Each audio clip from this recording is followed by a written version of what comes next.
Oy, good day mga kamots. Welcome back sa panibagong episode ng ating makeover mini series para kay Blacky Beat Honda Beat FI version 2 natin. So recap ko lang kayo sa first episode natin mga kamots, kung saan pinaka-wash natin si Blacky Beat and then pinairan natin ng pampakintab.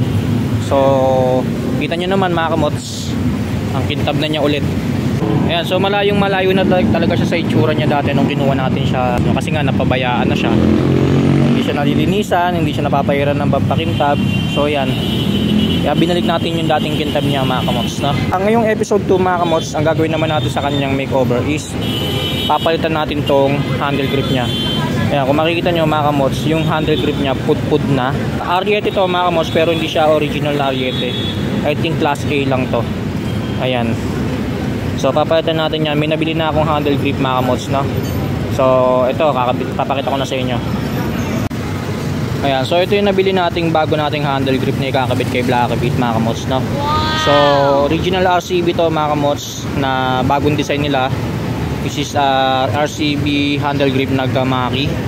Ayan, so ito na yung pinakabagong design nila ng handle grip mga kamots. So ito na yung binili natin. So worth 450 to. Medyo pricey nga lang mga kamots, no? So palitan na natin ng handle grip si Blacky Beat mga kamots, no? So una muna natin gagawin mga kamots, baklasin natin tong bar end natin. So naka Allen bolt yan. So tanggalin lang natin yan magkabila.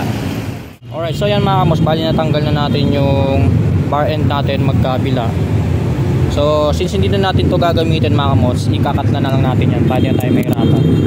Ayan, so may dala tayong cutter, kakat na lang natin yan. So yan mga kamots, bali natanggal na natin yung handle grip natin na luma, yung Ariete magkabila. So kinater na lang natin para tayo mahirapan.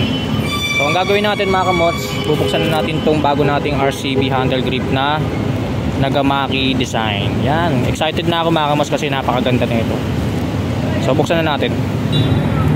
So ayan mga kamots, bali nabuksan na natin. Pagkabukas ko pa lang sa kanya, nung nahawakan ko siya, ang ganda ng ano niya. Ang ganda ng gripping natin dito mga kamots. Tapos yung dulo niya, ito yung dalawa natatanggal. Ayan. So ikabit na natin kaagad mga kamots, no? So unahin muna natin dito sa may throttle grip. Ayan. So isprayan muna natin ng WD-40 to para hindi tayo masyado mahirapan mag-install. A few inches later. So yan mga kamots, bali nakabit na natin. Wala pang 1 minute natin nakabit mga kamots, no? Yung bago nating handle grip na RCB. Ayan, so ang ganda ng fittings nya, oh. Ganda. Left and right nakabit na rin natin. Ayan. So left and right po yan, nakabit na natin. Tapos yung dulo nya, hindi ko na siya ikakabit mga kamots, no? Kasi hindi siya appropriate. Tignan nyo, ah. Ayan, so ito yung dulo nya, yung kasama niya yung dulo yung natatanggal. So hindi natin siya makakabit kasi meron siyang harang dito. Ayan. So ang gagawin na lang natin, ibabalik natin yung bar end natin dyan. So balik na natin yung bar end natin, then tapos na yan. Alright, so yan mga kamots, balik na natin yung bar end natin. So ganda, ang ganda ng kinalabasan mga kamots, no? So since chrome color tong ano natin, yung bar end natin, bumagay siya sa RCB handle grip natin na Gamakis design. So latest design to mga kamots, ha? Again, latest design siya. So yan yung in-order natin. Ayan, so hindi ko na pinakita sa inyo yung procedure mga kamots kung paano siya kinabit. Kasi alam nyo naman yan, ano lang yan, basic lang yan mga kamots, kaya hindi ko na pinakita. Saka mini series lang naman to, mini vlog para sa makeover natin kay Honda Beat FI version 2 natin, kay Blacky Beat. Ayan, so sa susunod na episode ng makeover mini series natin mga kamots, ang susunod naman natin is tong upuan. Ayan, so kita nyo yung upuan niya mga kamots, talagang butas-butas na, sira-sira na, sinira na ng pusa.